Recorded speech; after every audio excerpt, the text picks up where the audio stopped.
غائب ہو تو وہ ضعیف کہلاتی ہے۔ اب یہ جو تعریف ڈیفینیشن سمجھ میں نہیں آئی ہوگی، ہم آگے بڑھتے ہیں اور ایک مثال دے دیتا ہوں تاکہ یہ بات، یہ مثال، یہ جو تعریف ہے یہ سمجھ میں آ جائے کہ کیسا حسن کی شرائط کو یا اسی خوبی تک نہیں پہنچ رہی ہے۔ حسن کے اندر، حسن کا حدیث ہوتی ہے، اس میں ایک راوی ہوتا ہے، وہ جو ہے حفظ کرنے میں، بات کو یاد رکھنے میں تھوڑا کچا ہوتا ہے، تھوڑا کچا۔ اب اس کا جو حفظ ہے وہ کیا ہوتا ہے، جہاں اس کو موبائل بولنا تھا، مثال دے رہا ہوں، اس نے بول دیا لینڈ لائن، کیا بولا اس نے، لیکن بات جو ہوئی وہ یہی ہوئی۔ اب آپ بتاؤ بات پہ کچھ اثر پڑا؟ بات کو کوئی اثر، بات ہی ہے، موبائل کے بجائے لینڈ لائن بول دیا۔ یہ کیا یہ حسن میں چل سکتا؟ کیونکہ یہ غلطی دوسری چیزوں سے معلوم ہو جاتا ہے کہ بھائی یہ غلطی ایسی غلطی ہے جس سے اثر نہیں پڑ رہا ہے متن پہ۔ ضعیف حدیث کے اندر یہ شرط بڑھ جاتی، یہ علت و کمزوری بڑھ جاتی۔ وہ بولتا بجائے موبائل سے سنا، وہ بولتا اللہ نے آ کے ڈائریکٹ سنا دیا، یہ ممکن نہیں ہے۔ یا ولی صاحب، پیر صاحب، مرشد صاحب بامبے میں بیٹھے ہوئے تھے، یا ہتھیے اورنگ آباد میں بیٹھ کے اس نے سن لیا، کوئی ذریعہ ہی نہیں ہے جو ممکن ہے۔ اس کا حفظ ایسا رہتا ہے، اس کا جو حافظ اتنا کمزور رہتا ہے کچھ بھی بول ڈالتا ہوں، تو ایسے کی بات دی جا سکتی ہے کیا؟ اس کو کہتے ہیں ضعیف، ہے نا۔ اس کی مثال میں نے حفظ سے جوڑ کر لیا میں نے، ٹھیک ہے۔ اب آئیے ضعیف حدیث کے تاب کا ایک ہم مثال دیکھ لیتے ہیں، اور مجھے بڑا اہم نقطہ اس میں جو بیان کرنا ہے وہ ہے کہ عوام کی بہت بڑی غلط فہمی، عوام کی بھی، اور خاص طور پر خواص کی مجھے بڑی غلط فہمی دور کرنی ہے، جو مدرسوں سے فارغ شدہ ہے، 8 سال 10 سال مدرسوں میں پڑھتے ہیں، مگر انہیں پتہ ہی نہیں حدیث ہوتی کیا ہے اور ضعیف کیسے ہوتی ہے، انہیں پتہ ہی نہیں ہے۔ 8-10 سال پڑھتے ہیں، 30 سال مکتب میں پڑھاتے ہیں اور کہتے ہیں میں دارالفتاء میں ہوں، دارالحدیث میں ہوں، تخصص میں نے کیا ہوا ہے اور وہاں کے بچوں کو جو میں پڑھاتا ہوں، 30 سال سے میں مدرس ہوں، حدیثیں پڑھاتا ہوں۔ ان کی بڑی بڑی غلط ہے، میں طنز نہیں کر رہا ہوں، جو حقیقت ہے وہ آپ کے آگے رکھ رہا ہوں۔ ایک حدیث آپ کے آگے رکھتا ہوں ضعیف مثال دینے کے لیے۔ یہ حدیث سنن ترمذی کی حدیث ہے، حدیث نمبر 10۔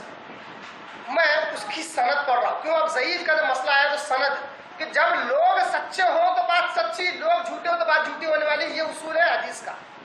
حدیث کے صحیح اور غلط ہونے کا اصول کیا ہے؟ لوگ جن سے ہم تک بات پہنچی، اگر وہ سچے ہیں تو بات سچی، اگر وہ جھوٹے ہیں تو ہم تک بات جھوٹی ہے، ٹھیک ہے۔ اس لیے میں اس کی سند پڑھا۔ وقد روا هذا الحديث ابن لهيعة عن ابي الزبير عن جابر عن ابي قتادة انه راى النبي صلى الله عليه وسلم يبول مستقبل القبلة۔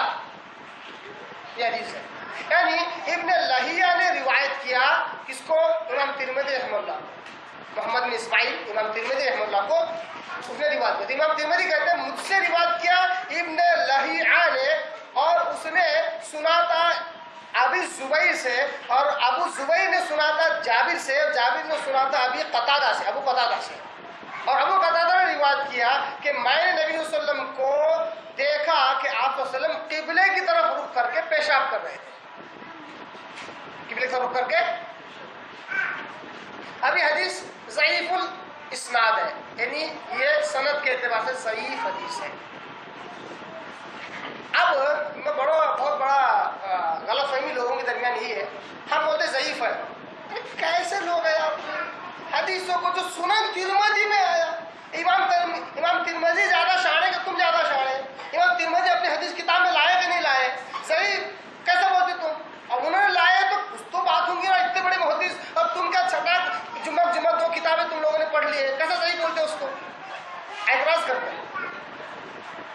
میں کہتا ہوں بھائی ضعیف اپنی عقل سے یا تمہارے مذہب مسلک کی دشمنی میں یا ہمارے مذہب اور مسلک کی تائید میں ہم نہیں کہہ رہے۔ اللہ کے بندے مدرسے سے فارغ، 8 سال مدرسے میں ڈالا، 30 سال مدرس ہوں کہہ رہا، ایک بار تو اللہ کی توفیق ہو رہا تیرے کو سنن ترمذی کھول کے پڑھ تو نہیں، پورا ہے کیا اس میں آخر؟ ہم نے بہت زیادہ دباؤ ڈالا تو اس نے کھول لیا،